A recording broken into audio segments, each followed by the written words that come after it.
नमस्कार विद्यार्थियों, एक बार फिर से स्वागत है आपका मैथ क्लासेस गाड़ाखेड़ा में। देखिए लास्ट वीडियो में हमने जो पढ़ा एक्सरसाइज नंबर 13 में यानी कि सदिश का जो परिचय है वो हमने पढ़ लिया था। और आज हम जो करने वाले हैं एक्सरसाइज नंबर 13.1 में क्वेश्चन आंसर करने वाले हैं। देखिए मैं इसके क्वेश्चन आंसर स्टार्ट करूं उससे पहले आप लोगों को करना है वीडियोज को लाइक, शेयर और सब्सक्राइब। तो चलिए स्टार्ट करते हैं आज के क्वेश्चन आंसर। आज का जो अपना पहला क्वेश्चन है वो क्या दिया आपने को, देखिए पहला क्वेश्चन दिया है इसने कि निम्नलिखित सदिशों के परिमाण का परिकलन कीजिए। पहला ही क्वेश्चन दिया है कि निम्नलिखित सदिशों के परिमाण का परिकलन कीजिए। जो सदिश दिए गए अपने पास क्वेश्चन नंबर पहला है, देखिए लिख रहा हूं मैं कि क्या दिया गया अपने को, दिए गए सदिश हैं, दिए गए सदिश। तो सदिश अपने को तीन दे रखे हैं। पहला दे रखा है ए वेक्टर, जिसको मैंने लिखा है क्या, i प्लस जे प्लस के। पहला तो ये सदिश दे रखा है। दूसरा जो सदिश दे रखा है अपने पास क्या दे रखा है, बी वेक्टर दे रखा है। तीसरा क्या दे रखा है, सी वेक्टर दे रखा है। तो पहले मैं इसी के लिए निकाल लेता हूं, ए वेक्टर के लिए। तो लिखेंगे हम लोग ए वेक्टर का परिमाण, ए वेक्टर का परिमाण। ए वेक्टर का जो परिमाण होगा भैया उसको ए वेक्टर के मोड से डिनोट करेंगे। और ए वेक्टर के जब मोड से डिनोट करेंगे तो ए वेक्टर का मोड के लिए अपने पास एक फॉर्मूले टाइप से आता है, वो क्या होगा, a1 का स्क्वायर प्लस b1 का स्क्वायर और प्लस c1 का स्क्वायर होता है। क्या होता है, a1 square plus b1 square plus c1 square होता है। अगर ये 1 नहीं लगाना चाहते तो कोई बड़ी बात नहीं है, आपको ये डायरेक्ट भी लगा सकते हो, ठीक है। तो क्या होगा, ए वेक्टर का मोड जो होगा a square plus b square plus c square होगा। देखिए अपने पास ये एक फॉर्मूला टाइप है। तो यहां अब एक पंगा आ जाता है कि a का वैल्यू क्या होगा और b का वैल्यू क्या होगा, c का वैल्यू क्या होगा। That means what is the value of abc। अपने को abc का वैल्यू निकालना सबसे पहले। तो इसके जो i कैप के बाजू में जो होता है वो a का वैल्यू होता है, और इसके बाजू में जो होता है b का होता है, इसके बाजू में जो होता है वो c का होता है। देखिए तीनों के ही जो वैल्यू है वो एक एक एक है। तो इसमें मैं रखना स्टार्ट करता हूं, a वेक्टर का मोड इज इक्वल टू कितना आ गया, रूट ऑफ ए का स्क्वायर कितना भैया, एक का स्क्वायर, बी का भी कितना, एक का स्क्वायर, और सी का भी कितना, एक का स्क्वायर है। यहां से मेरे पास ए वेक्टर का जो मोड आता है, रूट ऑफ ए का स्क्वायर एक है प्लस इसका स्क्वायर भी एक है प्लस इसका स्क्वायर भी एक है। तो ए वेक्टर का जो मोड टोटल आया मेरे पास कितना आ गया, √3 आ गया। इस प्रकार से मेरे पास परिमाण आ जाता है, किसका, ए वेक्टर का परिमाण आ जाता है। देखिए इसी टाइप से मेरे को एक बी वेक्टर भी दिया, वो भी इसी टाइप से दिया, वो आपको निकालना। लेकिन सी वेक्टर का मैं आपको निकाल के दिखा रहा हूं अभी जस्ट आपके सामने। तो सी वेक्टर का देखिए कैसे निकलेगा। सी वेक्टर के लिए देखिए हमारे पास दे रहा है, सी वेक्टर के लिए इसने बोला कि 1/√3 आई कैप। अपने को जो सदिश दिया है C vector is equal to 1/√3 I cap plus 1/√3 J cap और 1/√3 के कैप। अपने पास ये एक सदिश दिया है, इसका भी हमें क्या याद करना है, इसका भी हमें परिमाण याद करना है। तो परिमाण देखिए आपके सामने है, कैसे याद कर सकते हैं। तो लिखेंगे भैया क्या कि सी वेक्टर का जो परिमाण होगा वो किससे डिनोट किया जाएगा, सी वेक्टर के मोड से डिनोट किया जाएगा। और जिसका फॉर्मूला अपने पास क्या होता है, ए का स्क्वायर होता है प्लस बी का स्क्वायर होता है प्लस सी का स्क्वायर होता है। ये ए स्क्वायर प्लस बी स्क्वायर सी स्क्वायर का जो वैल्यू है कहां से मिलेगा भैया, बाजू वाला मिलेगा। ये है ए का वैल्यू, ठीक है, और ये वाला जो है जे कैप के बाजू में होता है वो बी का वैल्यू होता है, और के कैप के जो बाजू में होता है वो सी का वैल्यू होता है। कैसे होता है, देखिए अपने पास जो कोई भी सदिश होता है, जैसे ए वेक्टर ले लिया तो अपने पास क्या आएगा, ए आई कैप होगा, बी जे कैप होगा प्लस सी के कैप होगा। तो यहां से आप अंदाजा लगा सकते हो कि जो आई के बाजू में होता है वो ए होता है, जे के बाजू में होता है वो बी होता है, और के बाजू में जो होता है वो सी होता है। तो चलिए हम लोग यहां से भी वैल्यू रखना स्टार्ट करते हैं। यहां से जब मैंने वैल्यू रखना स्टार्ट किया, ए का वैल्यू रखा मैंने 1/√3 का स्क्वायर प्लस बी का वैल्यू रखा हमने 1/√3 का स्क्वायर प्लस सी का भी वैल्यू रखा हमने 1/√3 का स्क्वायर। ये वैल्यू रख दिया हमने। सी वेक्टर का mod is equal to root, यहां से देखिए 1/3 प्लस 1/3 प्लस 1/3 ऐसा क्यों हो जाता है। देखिए एक का स्क्वायर जो होता है वो एक होता है, √3 का स्क्वायर जो होता है वो 3 हो जाता है। सर जी आगे भी ऐसा ही होगा, बिल्कुल भाई साहब आगे भी ऐसा ही है कि एक का स्क्वायर एक हो जाता है, √3 का स्क्वायर 3 होता है। क्यों होता है उसका भी रिप्लाई सुनिए, क्योंकि रूट और स्क्वायर परस्पर कैंसिल हो जाते हैं, तब जाके अपने पास कितना बनता है, 1/3 बनता है। तो सी वेक्टर का जो मोड अपने पास आता है वो कितना होता है, इनका एलसीएम लिया तो टोटल कितना आएगा, नीचे तो एलसीएम 3 आ गया, 1 + 1 और +1। मैंने डायरेक्ट ही थोड़ा स्पीडली कर दिया इसको, तो ये चीजें तो हमारे पास नॉर्मल है, छठी सातवीं क्लास में आता है, तो इसका इतना ज्यादा इफेक्ट नहीं होना चाहिए। तो मेरे पास जो आया टोटल सी वेक्टर का मोड इज इक्वल टू √3/3 और कैंसिल आउट होके कितना बच गया अपने पास, √1 बच गया। अर्थात मेरे पास जो रिजल्ट आया सी वेक्टर का जो मोड बन के आया मेरे पास, वो कितना आया, 1 आया। कितना आया, 1 आया। ठीक है, सी वेक्टर का मोड कितना आया, 1 आया। यहां तक हमारे पास जो पहला क्वेश्चन जो है विद्यार्थी वो कंप्लीट हो जाता है। अब हम उठा रहे हैं क्वेश्चन नंबर सेकंड की बात करते हैं कि क्वेश्चन नंबर सेकंड में हमें क्या दिया हुआ, उस चीज को समझेंगे अच्छे से। देखिए क्वेश्चन नंबर सेकंड को पढ़ते हैं सबसे पहले, और ये क्या पूछना चाहता है, क्या इच्छा है इसकी, वो हमें समझना जरूरी है। क्वेश्चन नंबर सेकंड दिया कि समान परिमाण वाले दो विभिन्न सदिश लिखिए। तो लिखेंगे हम लोग समान परिमाण के दो विभिन्न सदिश लिखेंगे, समान परिमाण वाले दो विभिन्न सदिश, दो विभिन्न सदिश। यानी कि इसने एक चीज क्लियर कर दी, क्या कि परिमाण समान होना चाहिए, बाकी दिशा से इसको कोई भी मतलब नहीं है, चाहे कै की साइड भी हो। ठीक है, हमें परिमाण क्या चाहिए, इनका समान चाहिए। तो मैंने पहला ही जो सदिश लिया, प्रथम सदिश ए वेक्टर माना, और जो दूसरा सदिश माना वो मैंने क्या माना, बी वेक्टर माना। तो प्रथम जो सदिश है ए वेक्टर वो कौन सा लिया मैंने, i + j और + k। ठीक है भैया, इसका जो परिमाण होगा वो क्या होगा, समान होगा। किसके समान होगा भैया, इस वाले के समान में होगा। देखिए ये इसके समान होगा। क्यों समान होगा, देखिए इसका परिमाण निकालेंगे तो √a² + b² + c² होगा, तो इसका परिमाण कितना आने वाला, √3 आने वाला है। और इसका परिमाण जो आने वाला है, इसका भी कितना आने वाला है, √3 ही आने वाला है। अब इसको इस तरीके से न समझ के हम लोग डायरेक्ट ही समझने की कोशिश करेंगे। डायरेक्ट मतलब किस टाइप से समझने की कोशिश करेंगे, इसको देखिए कि अपने पास ये ए वेक्टर, ये बी वेक्टर है। आपको देखना यह है कि जो सदिश घटक होता है वो तो दिशा के साथ साथ परिमाण को भी दर्शाता है। तो ये i j k है, ये दिशा को दर्शाएंगे, और जो बाकी अदिश घटक है वो किसको दर्शाएंगे, अपने पास उसको परिमाण को ही दर्शाएंगे। तो देखिए i j k है, i है, ये i है, इसका मान भी 1 है, इसका मान भी 1 है। तो अपने पास क्या आया, इनकी दिशाएं क्या है, अपने पास समान है, लेकिन इनकी दिशाएं अलग अलग है, इसकी दिशाएं भी अलग अलग है। यहाँ +1 है, यहाँ -1 है, अलग अलग है ना, बिल्कुल अलग अलग है, क्योंकि दिशाएं तो अलग अलग होगी। मतलब इसने पूछा ये था कि परिमाण समान होना चाहिए, दिशा से कोई मतलब नहीं है, मतलब दिशा तो अलग है, कंफर्म बात है। अब परिमाण निकाल के देखते हैं, इनका परिमाण निकालिए। परिमाण निकालेंगे तो अपने पास क्या आएगा, ए वेक्टर का मोड इज इक्वल टू कितना होगा, रूट। डायरेक्ट निकालो भैया, 1 का स्क्वायर प्लस ये भी 1 का स्क्वायर और प्लस ये भी 1 का स्क्वायर। टोटल रिजल्ट कितना आया भैया, ए वेक्टर का जो मोड मेरे पास आ गया, कितना आ गया, 1 का स्क्वायर 1, 1 का स्क्वायर 1, 1 का स्क्वायर 1। तो ए वेक्टर का जो मोड आता है टोटल कितना आ गया, √3 आता है। कितना आता है, टोटल 3 क्या आता है, √3 आता है।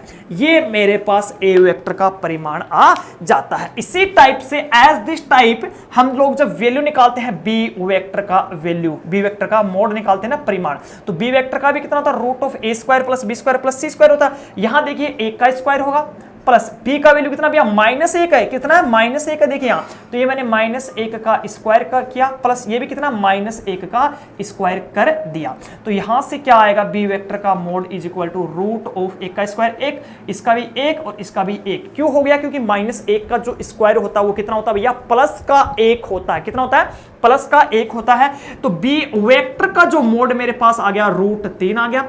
ये भी मेरे पास हो गया। अब इसको समीकरण 1 दे देंगे, इसको 2 दे देंगे। अब नीचे लिख देंगे समीकरण 1 व 2 से स्पष्ट है कि क्या स्पष्ट है भैया, कि अपने पास जो ए वेक्टर और बी वेक्टर है वो समान परिमाण वाले सदिश हैं। ठीक है, तो शॉर्टकट में लिख देंगे क्या, ए वेक्टर व बी वेक्टर के परिमाण क्या है, समान है। इसी के साथ हमारा जो क्वेश्चन है वो सेकंड क्वेश्चन भी कंप्लीट हो जाता है। मैंने दिखाया इसको, देखिए परिमाण समान है और जो सदिश होंगे ये ही होंगे। आप लोग ऐसे और भी एग्जांपल ले सकते हो, बहुत ही अच्छे अच्छे एग्जांपल आपके सामने, जैसे मैं लेके दिखाऊं, एक दो और लेके दिखाऊं कि आप ये सोचोगे कि ये तो रटा रटाया है।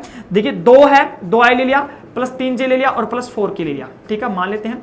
इसी के लिए देखिए हमने क्या लिया, 3i - 2j और प्लस 4k। ये देखिए चेंजमेंट कर दिया। इसमें जो होने वाला 2 का स्क्वायर 3 का स्क्वायर 4 का स्क्वायर होने वाला है। इसमें देखिए 3 का स्क्वायर 2 का स्क्वायर 4 का स्क्वायर, चीजें तो वही है ना। 3 का स्क्वायर यहाँ होगा, इसमें यहाँ होने वाला है। इसमें 2 का स्क्वायर यहाँ होने वाला है, इसमें यहाँ होने वाला है। इसमें स्क्वायर यहाँ होने वाला है, इसका स्क्वायर यहाँ होने वाला है। सर जी प्लस माइनस का कोई फर्क पड़ता है क्या भैया, माइनस हो चाहे प्लस हो, अगर स्क्वायर कर रहे हैं हम लोग रूट के अंदर हो चाहे वैसे भी स्क्वायर करें तो वो तो वैसे ही आंसर प्लस में चलना है। तो इसमें जो होता है वो अपने पास माइनस हो चाहे प्लस हो कोई ज्यादा फर्क नहीं करने वाला है। तो आराम से आप ऐसे बहुत से और भी एग्जाम्पल लेके सकते हो। चलिए एक और क्वेश्चन है, एक जो क्वेश्चन है अपने पास समान दिशा वाले दो सदिश लिखिए। समान दिशा वाले दो सदिश लिखने हैं भैया। क्वेश्चन नंबर 4 का है, देखिए 3 का है, समान दिशा वाले दो सदिश लिखिए, विभिन्न सदिश लिखिए समान दिशा वाले। तो इसके लिए देखिए क्या होगा, समान दिशा वाले दो सदिश, समान दिशा वाले दो विभिन्न सदिश, समान दिशा वाले दो विभिन्न सदिश अपने पास कैसे होंगे, दो विभिन्न सदिश। तो देखिए पहला मैंने ए वेक्टर ले लिया और दूसरा जो लिया मैंने बी वेक्टर ले लिया। दिशा समान होनी चाहिए, यानी कि दिशा अपने पास समान होनी चाहिए, परिमाण से कोई मतलब नहीं है इसको, कितना भी आए i प्लस जे प्लस के, ठीक है। अब ये देखिए, ये 2i ले लिया मैंने, प्लस 2j ले लो और प्लस 3k ले लो। ये अपने पास इनके जो अपने पास परिमाण है वो तो अलग अलग है, लेकिन दिशा समान है। सर जी हमें कैसे पता चलेगा, देखिए आपको ऐसे पता चलेगा कि इनकी दिशा इस टाइप से समान होगी। ये i है तो ये भी i है, आप लोग देख सकते हो। यहाँ से जब मैंने b वेक्टर को जब हम कॉमन लेंगे तो कितना बन जाएगा, i plus j plus k बन गया, और b vector is equal to क्या होगा, 2a वेक्टर हो सकता है, ब्रैकेट वाला a वेक्टर है कि नहीं। ये देखिए ये दोनों के दोनों सदिश समांतर हैं, क्योंकि जो आगे अपने पास एक शर्त आएगी समांतर वाली, उसके अकॉर्डिंग आपको और भी अच्छे से पता चलने लग जाएगा। लेकिन देखिए परिमाण जो होगा ना, इनका दिशाएं तो समान ही है ना। देखिए इसकी भी आई है, इसकी यहाँ पे बाजू में प्लस वाली है आई, ठीक है, और ये भी प्लस की है तो ये भी प्लस की है, ये भी प्लस की है, ये प्लस की, तो दिशाएं समान होंगी। बात करते हैं इनकी जो परिमाण है वो इसका 2 गुना जरूर हो सकता है, ठीक है। बाकी इनका जो अपने पास दिशाएं हैं वो समान रहेगी। तो अब हमने 2 सदिश ही पूछे थे, ज्यादा इसने और कुछ नहीं पूछा था, स्पष्टीकरण नहीं पूछा, तो हमने लिख दिए हैं। अब बात कर लेते हैं क्वेश्चन नंबर 4 का। देखिए क्वेश्चन नंबर 4 बहुत ही सिंपल सा क्वेश्चन है, बहुत ही अच्छा क्वेश्चन है। क्वेश्चन नंबर 4 में क्या बोला इसने, देखिए क्वेश्चन नंबर 4 में बोला है कि यदि सदिश 2i प्लस 3j और xi प्लस yj समान हो तो x और y का मान याद कीजिए। हमें सदिश दे रखा है, सबसे पहले देखिए लिखेंगे, माना a वेक्टर बराबर 2i प्लस 3j, ये अपने को एक सदिश दिया है, ठीक है। और एक दूसरे को मैंने मान लिया b वेक्टर बराबर क्या मान लिया, xi प्लस yj है। इसने बोला कि चूंकि दोनों सदिश समान है, दोनों सदिश अपने पास क्या दे रखे हैं, समान है, हमें x और y का मान निकालना है। तो दोनों सदिश समान है तो क्या लिखेंगे, a वेक्टर बराबर b वेक्टर होगा। तो a वेक्टर का वैल्यू कितना है, 2i plus 3j is equal to कितना होगा, देखिए xi cap plus yj cap, ये होगा अपने पास। यहां से जब मैंने दोनों का कंपेयर किया, कंपेयर करेंगे तो देखिए i वाला जो है, ये i वाला पार्ट है, ये i वाले के ही इक्वल होगा, होगा कि नहीं होगा, और ये j वाला पार्ट है, ये j वाले के इक्वल होगा। तो इसका i छोड़ दो, इसका भी i छोड़ दो, टोटल रिजल्ट क्या बना, 2 बराबर x, तो x बराबर कितना आ गया, 2 हो गया अपने पास, ये तो x का मान हो गया। यहां से बात करते हैं हम लोग किसकी, y की, तो 3 बराबर y हो गया, तो y बराबर कितना आ गया, 3 हो गया। अपने पास यहाँ पे x और y दोनों की वैल्यू आ जाती है, हमें सिर्फ इन दोनों की ही वैल्यू पूछी थी। अब देखिए आशा करता हूं कि जो पढ़ा रहा हूं आपको हर एक वर्ड क्लियर हो रहा होगा। तो देखिए विद्यार्थियों, इसी के साथ हमारा जो क्वेश्चन नंबर 4 है वो कंप्लीट हो जाता है। अभी देखिए हमें करना है क्वेश्चन नंबर 5। तो चलिए पढ़ लेते हैं क्वेश्चन नंबर 5 क्या है। क्वेश्चन नंबर 5 में दिया गया है कि एक सदिश का प्रारंभिक बिंदु दिया अपने को 2 1 है। देखिए मैं लिख देता हूं, एक सदिश का प्रारंभिक बिंदु 2 1 है।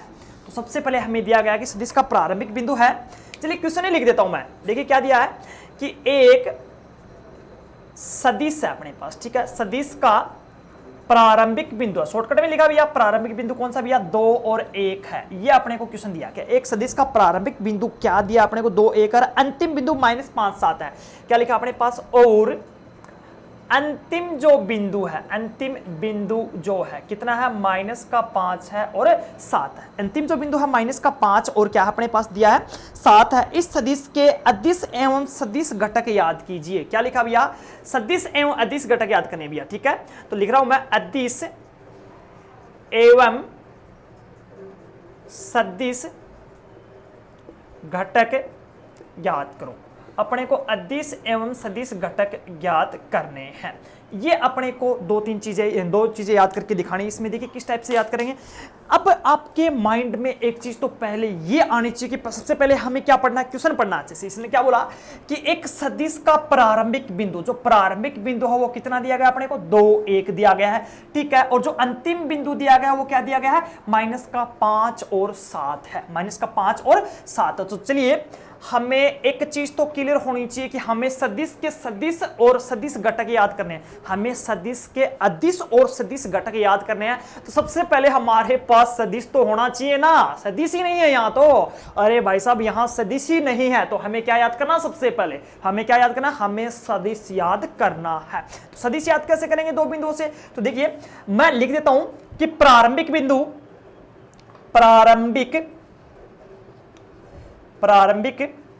बिंदु जो दिया है अपने को, देखिए प्रारंभिक बिंदु जो दिया है वो मैंने ए मान लिया, कितना दिया है 2 1 है। और दूसरे की बात करते हैं जो अंतिम बिंदु है, ये अंतिम बिंदु दिया अपने को, अंतिम बिंदु क्या है बी है, जिसका निर्देशांक कितना दे रखा -5 है और 7 है। ये दो चीजें दे दी अपने को, एक तो प्रारंभिक बिंदु दे दिया जिसको स्टार्टिंग पॉइंट बोलते हैं, और एक जो अंतिम बिंदु दे दिया जिसको लास्ट पॉइंट बोलते हैं। अपने पास दो बिंदु दे दिए। अब हम इसको एक डायग्राम से समझते हैं। ये मान लो कि ये अपने पास है एक सदिश और ये अपना प्रारंभिक बिंदु था जिसके निर्देशांक 2 और 1 है, ठीक है। ये अपने पास बी था जो लास्ट बिंदु था -5 है और 7 है, लिख दिया। अब जैसे 10th क्लास में पढ़ते थे तो इसको निर्देशांक अंकों में बांटते हैं कि ये जो वैल्यू होगी वो x1 की होगी, ये वैल्यू किसकी होगी y1 की होगी। किस किस की होगी, x1 और y1 की वैल्यू होगी। तो लिख रहा हूं मैं रेड पेन से, देखिए ये तो x1 की वैल्यू होगी, ये y1 की वैल्यू होगी, और ये जो वैल्यू होगी ये x2 और ये y2 की वैल्यू होगी। एक चीज तो क्लियर होगी। अब हमें ये सदिश याद करना है तो हम लोग लिखेंगे अतः सदिश AB। क्यों कर रहे हैं हम लोग ऐसा, सर जी ऐसा क्यों कर रहे हो आप लोग, हम लोग ऐसा इसलिए कर रहे हैं भैया कि हमें सबसे पहले सदिश की जरूरत होगी, और जब सदिश निकल के आएगा ना तभी तो हम लोग उसके अदिश और सदिश घटक याद कर सकते हैं। तो AB जो वेक्टर होगा उसके लिए क्या होगा, x2 x1 और इंटू में i cap plus y2 y1 और इंटू में क्या आएगा j कैप आएगा। सर जी आपने जो लिखाया था Z2 Z1 और K कैप भी लिखाया था, बिल्कुल भाई साहब लिखाया था मैंने, लेकिन जो आपको बिंदु दे रखे हैं वो X और Y के निर्देशांक दे रखे हैं, हमें Z का निर्देशांक नहीं मिला तो हमें यहां काम में नहीं लेना है। यानी कि इसने भी सॉर्ट आउट कर दिया तो हमें भी सॉर्ट आउट ही करना है क्वेश्चन, ठीक है। ठीक है, यहां तक सब कुछ क्लियर था। अब हमें वैल्यू रखनी है तो AB vector is equal to x2 का वैल्यू देखिए -5, माइनस की जगह -x1 का वैल्यू देखिए 2 है, और ये देखिए बाजू में i है तो i लगा दिया, प्लस y2 का वैल्यू कितना 7 है, माइनस y1 का वैल्यू कितना 1 है, तो ये कितना हो गया भैया j कैप हो गया। तो यहां से मेरे पास जो AB वेक्टर निकल के आता टोटल कितना हो गया -7i कैप प्लस का कितना हो गया भैया 6j कैप हो गया। ये मेरे पास सदिश निकल के आ जाता है, ये मेरे पास सदिश निकल के आ जाता है, ये मेरे पास क्या निकल के आ जाता है सदिश जो AB वेक्टर है। तो यहां इस साइड हम लोग इसके लिए लिख सकते हैं क्या कि अपने पास सबसे पहले तो लिखना है इसका क्या अदिश घटक, सबसे पहले तो लिखना अदिश घटक, तो लिखेंगे अदिश घटक जो होगा इसका कौन कौन से होंगे भैया अदिश घटक, एक तो होगा -7 होगा, एक क्या होगा 6 होगा, दो होंगे अपने पास, ठीक है। एक अपने पास आता सदिश घटक, सदिश घटक, अच्छा याद नहीं रहे तो कल मैंने बताया भी था और एक बार दोबारा से बताता हूं कि अदिश घटक में क्या होता है सिर्फ परिमाण होता है, तो हमें यहां से परिमाण उठाना है, और सदिश में क्या होता है भैया दिशा भी होती है और परिमाण भी होता है, तो दिशा के साथ लिखना है, और ये -7 तो परिमाण हो गया, दिशा को ये कैप दर्शाएंगे, ठीक है। और दूसरा कितना होगा भैया 6j कैप, इनके बारे में बात की थी सदिश और अदिश घटक के बारे में कल हमने। तो यहां पे हमारा जो क्वेश्चन नंबर 5 है वो कंप्लीट हो जाता है, बहुत ही अच्छे से कंप्लीट हो जाता है, आराम से ही क्लियर हो गया। देखिए इतना हार्ड नहीं है जैसा आप सोच रहे हो कि सदिश हार्ड है, ऐसा कुछ नहीं है, सब कुछ सिंपल है। देखिए 12th क्लास में हर एक एक्सरसाइज इजी है और इजी ही होने वाली है, आप लोग देखेंगे बहुत ही अच्छे से देखेंगे, सिर्फ आपको मेरे साथ बने रहना है। तो चलिए अब उठा लेते हैं नेक्स्ट क्वेश्चन की बात कर लेते हैं। जो नेक्स्ट क्वेश्चन है वो क्या अपने पास 6 का क्वेश्चन है। देखिए नेक्स्ट क्वेश्चन है 6 का है, तो उसको हम लोग सबसे पहले पढ़ते हैं, फिर देखते हैं लिखने की जरूरत पड़ेगी तो लिखेंगे नहीं, शॉर्ट आउट में लिख के हम लोग उसको आगे बढ़ा लेते हैं। तो क्वेश्चन नंबर 6 की जो बात आती है, 6 में दिया कि ए वेक्टर दे रखा, बी वेक्टर दे रखा, सी वेक्टर दे रखा, और बोला योगफल याद कीजिए, योगफल याद कीजिए। देखिए क्वेश्चन करवाऊंगा नहीं, लेकिन मैं मेरे बेस पे करवा देता हूं कि हमारे पास मान लो कि कोई भी दे दे कि ए वेक्टर दे दिया i प्लस जे प्लस के दे दिया, ठीक है, और एक दे दिया हमें बी वेक्टर दे दिया 2i माइनस का 3j कैप और प्लस 4k कैप दे दिया। एक हमें दे दिया कि सी वेक्टर दे दिया, फिर सी वेक्टर चलो मैं देता हूं कि i कैप माइनस का j कैप और प्लस का 2k कैप, ये दे दिया। हमें दे दिया इनका योग याद कीजिए। योग का मतलब क्या, तीनों का जोड़ याद करना है। सिर्फ आपको योग हो चाहे व्यवकलन हो, उसमें एक ही चीज ध्यान में रखनी है कि i वाला जो पार्ट है वो i वाले में ही जुड़ेगा और i वाले में ही घटेगा, ठीक है, योग और माइनस के लिए बता रहा हूं मैं, ठीक है। क्या आई वाला पार्ट आई वाले में घटेगा या जुड़ेगा, और जो जे वाला है वो जे वाले के साथ ही योग करेगा या फिर व्यवकलन होगा, या फिर के वाला जो पार्ट है वो के वाले के साथ ही अपनी संक्रिया करेगा, योग या फिर व्यवकलन की बात कर रहा हूं मैं यहां। तो चलिए मैंने लिया कि A vector plus B vector plus C vector योग कर दिया, तो इसके लिए लिखिए आई प्लस जे प्लस के हो गया, प्लस ये देखिए 2i माइनस का 3j और प्लस 4k, और प्लस में इसको भी लिख लेंगे माइनस का i, एक मिनट देखिए कंप्लीट लिख दिया।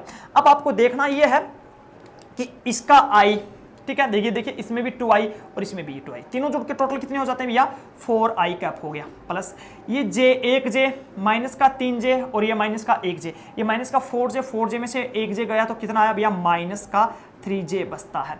इससे देखिए प्लस का 6j, ये आप लोग जोड़ सकते हो, ठीक है, 6k आएगा, ठीक है, ये आप लोग जोड़ सकते हो, इतना हार्ड नहीं है, बहुत ही सिंपल है। सबसे पहले आप लोगों को लिखना तीनों के तीनों सदिश, फिर उनको लिख के हमें आसानी से काम करना, बहुत इजी टू वे काम करना, ठीक है, आराम से आप लोग कर सकते हो। तो चलिए बढ़ा लेते हैं थोड़ा और आगे। ये 6 का क्वेश्चन था जो मैंने छोड़ा, सिर्फ एक एग्जांपल, मेरी इच्छा से एग्जांपल उठाया, यूं ही मैंने करवा दिया।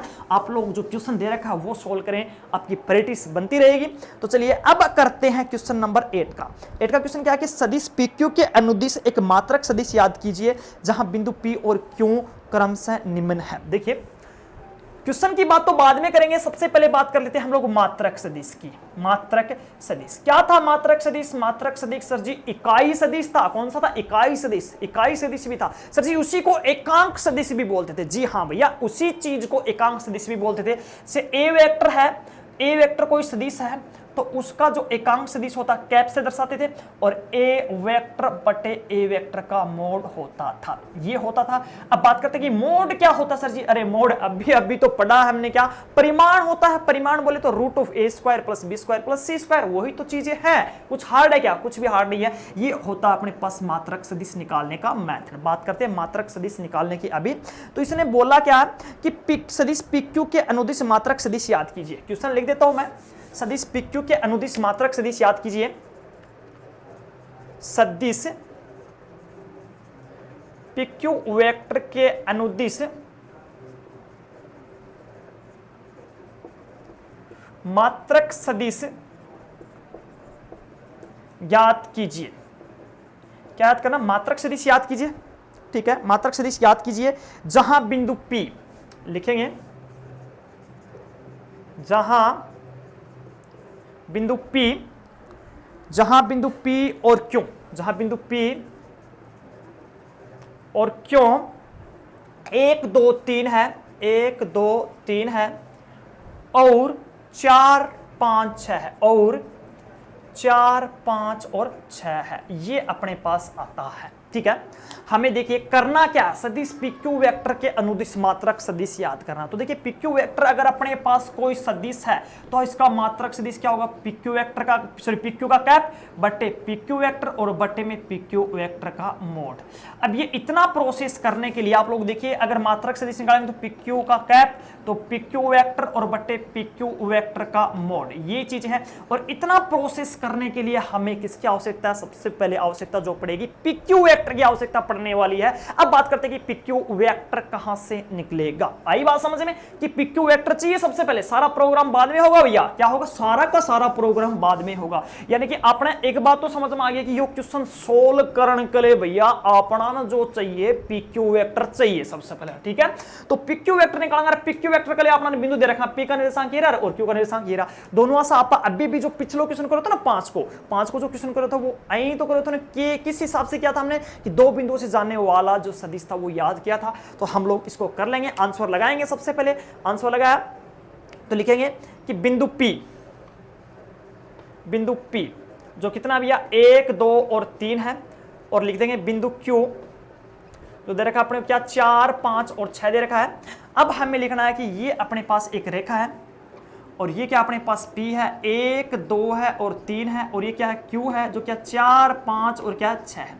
तो अब हमें लिखना है कि हमें करना क्या है कि कोई भी जब सदिश निकालते हैं तो उसके लिए देखिए इस बार आ गए ना अपने पास, ये x1 आ गया, ये y1 आ गया और ये z1 आ गया। देखिए ये x2 आ गया और ये y2 आ गया और ये क्या आ गया z2 आ गया। तीनों चीजें आ गई ना। तो अब हम वो फॉर्मूला अप्लाई करते हैं, अतः PQ वेक्टर, अतः है सदिश PQ vector is equal to कितना आएगा, तो सबसे पहले x2 माइनस x1 का आई कैप आएगा, ठीक है, प्लस उसके बाद क्या आएगा y2 माइनस y1 का जे कैप आएगा, प्लस Z2 माइनस Z1 का जो आएगा K कैप आएगा। यहां तक हमारे पास कोई प्रॉब्लम भैया? अगर कोई प्रॉब्लम है तो आप लोगों को करना है इसमें कमेंट, ठीक है सर जी, यहां तक हमें कोई प्रॉब्लम नहीं है। अब थोड़ा और आगे बढ़ा लीजिए, तो हमने इसको बढ़ाया कि PQ vector is equal to, यहां से भैया करना क्या, वैल्यू रखनी है, तो x2 का वैल्यू देखिए कितना है 4 है, माइनस x1 का वैल्यू कितना है 1 है, और ये कितना आ गया आई कैप, प्लस y2 का वैल्यू कितना भैया 5 है, और माइनस की जगह माइनस, और y1 का वैल्यू कितना 2 है,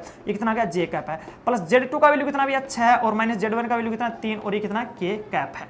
तो यहां से मेरे पास जो वैल्यू आता है PQ vector is equal to 3i cap है, प्लस 3j कैप है, और प्लस 3k कैप है। ये अपने पास टोटल जो रिजल्ट आता है PQ वेक्टर आ जाता है। ये PQ वेक्टर तो यहां तक तो हमारे पास कितना है PQ वेक्टर ही आया। देखिए कोई प्रॉब्लम वाली बात है नहीं, PQ वेक्टर आ चुका है, हमें निकालना क्या है भैया, मात्रक सदिश निकालना है। तो अब इतना मैं मिटा के थोड़ा आगे मात्रक सदिश निकालना चाहता हूं। देखिए ऊपर वाला मिटा देता हूं क्योंकि हो नहीं पाएगा क्वेश्चन। देखिए अब कर रहे हैं क्वेश्चन को आगे, अतः मात्रक सदिश, जो मात्रक सदिश होता है उसका फॉर्मूला क्या होता है भैया, PQ वेक्टर का cap is equal to PQ vector upon में PQ वेक्टर का मॉड, ये होगा, ठीक है। इसके अकॉर्डिंग काम होने वाला समीकरण मत दो, इसको यूं ही चलने दो। PQ की जगह PQ है, कैप है, और वेक्टर की जगह ये इस वाला वैल्यू रख दो 3i प्लस 3j और प्लस 3k, और बटे में मोड की जगह क्या करेंगे भैया, PQ वेक्टर का मोड रखेंगे। मोड का मतलब क्या आएगा कि इनका मोड देखिए कितना होता है, रूट ऑफ a का स्क्वायर दैट मीन्स कितना 3 का स्क्वायर, प्लस b का स्क्वायर दैट मीन्स 3 का स्क्वायर, और प्लस c का स्क्वायर दैट मीन्स 3 का स्क्वायर। ये यहां तक हमारा क्लियर हो जाता है। चलिए आगे देख लेते हैं हम लोग कि PQ cap is equal to कितना आ गया 3i plus 3j plus 3k आ गया, बटे में देखिए कितना आ गया। अब देखिए 3 का स्क्वायर कितना होता है भैया 9 होता है, कितना होता है 9 होता है। वैसे आप लोग अगर देखिए एक अच्छा मेथड है, शॉर्टकट करना चाहो तो वैसे भी कर सकते हो, कैसे, और या फिर इसका स्क्वायर खोल के करना चाहो तो वैसे भी कर सकते हो। तो इसके लिए मैं एक शॉर्टकट मेथड बता रहा हूं। देखिए 3 का स्क्वायर यहां भी है, यहां भी है, यहां भी है, तो मैंने यहां से कॉमन ले लिया, 3 का स्क्वायर जो है वो मैंने कॉमन ले लिया, और यहां से बचता है 1, प्लस यहां से भी बचता है अपने पास 1, प्लस यहां से भी कितना बचता है 1। देखिए बहुत ही सिंपल तरीके से हो जाएगा, रूट भी क्लियर हो जाएगा, कोई प्रॉब्लम ही नहीं आने वाली है कि कैप इज इक्वल टू ऊपर तो बचता अपने पास 3i प्लस 3j और प्लस 3k कैप बच जाता है। यहां से देखिए जो 3 का स्क्वायर है, तो 3 का स्क्वायर है उसने अपना रूट ले लिया, ये 3 के स्क्वायर ने अपना रूट ले लिया, और ये जो बचा टोटल जुड़ के कितना हो गया 3 बच गया रूट वाला, ये स्क्वायर इस रूट को खत्म कर देगा, इस रूट को खत्म कर देगा। जो अपने पास बचता है, अब बाकी जो शेष बचता है उसकी बात करते हैं। शेष जो बचता है वो क्या बचता है, देखिए आपके सामने है क्या बचता है शेष, अभी कुछ ही सेकेंडों में आंसर आने वाला। कैप इज इक्वल टू देखते रहेंगे हम लोग कि ऊपर तो था 3i plus 3j plus 3k cap, और बटे में 3√3, तो PQ cap is equal to अलग अलग डिवाइड किया भैया 3i बटे 3√3 प्लस 3/3√3 जे कैप प्लस 3/3√3 और के कैप। ये इससे खत्म हो गया, ये 3 इससे खत्म हो गया, ये वाला 3 इससे खत्म हो गया। जो PQ कैप जो आया अपने पास 1/√3 आई कैप, 1/√3 जे कैप और 1/√3 के कैप, ये अपने पास टोटल रिजल्ट आ चुका है किसका, PQ कैप का, जो एक अपने पास क्या था मात्रक सदिश था, और हमारा जो आंसर है यहां जाके आ जाता है। यहां तक हमारे पास क्वेश्चन जो कंप्लीट हो जाते हैं, 8 तक क्वेश्चन कंप्लीट हो जाते हैं। 9 का क्वेश्चन मैं आपको समझा रहा हूं जो आपको करना है। देखिए 9 का क्वेश्चन क्या है अपने पास, बहुत ही इजी क्वेश्चन है, इसी के जैसा है।